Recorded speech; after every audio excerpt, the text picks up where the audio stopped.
నందమూరి బాలయ్య బాబు బాబీ డైరెక్షన్లో వస్తున్నటువంటి movie అద్దరిపోయి update అయితే బయటకు వచ్చింది. ఈ మూవీ యొక్క రిలీజ్ డేట్ అయితే దసరాకు ఉండే అవకాశం ఉందని గట్టిగానే తెలుస్తుంది. ఇదే సీజన్లో అద్దరిపోయే మిగతా సినిమాలు కూడా వస్తున్నాయి. వాటిల్లో జూనియర్ ఎన్టీఆర్ హీరోగా నడుస్తున్నటువంటి దేవరా మూవీ, దానితో పాటు మంచు విష్ణు హీరోగా నడుస్తున్నటువంటి కన్నప్ప మూవీ కూడా ఒకేసారి దసరాకి రావడం జరుగుతుందని తెలుస్తుంది.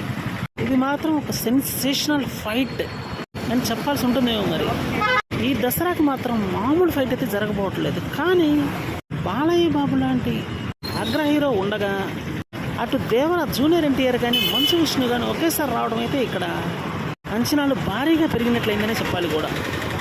వాస్తవం చెప్పాలంటే ఈ మూవీ మీద అంచనాలు మొదటి నుంచి ఎక్కువగానే ఉన్నాయి. పైగా బాబీ కాబట్టి సినిమా మీద ఎక్కడా కూడా నెగిటివ్ వైబ్రేషన్స్ అయితే లేవనే చెప్పాలి. మొత్తం పాజిటివ్ టాక్ కూడా ఫస్ట్ నుంచే ఉంది కాబట్టి ఈ మూవీ సెన్సేషన్ క్రియేట్ చేసే అవకాశం గట్టిగానే ఉంది. మరోవైపు జూనియర్ ఎన్టీఆర్ హీరోగా నడుస్తున్నటువంటి భారీ ప్యాన్ ఇండియన్ మూవీ కూడా అదిరిపోయే రేంజ్లో రిలీజ్ కాబోతుంది.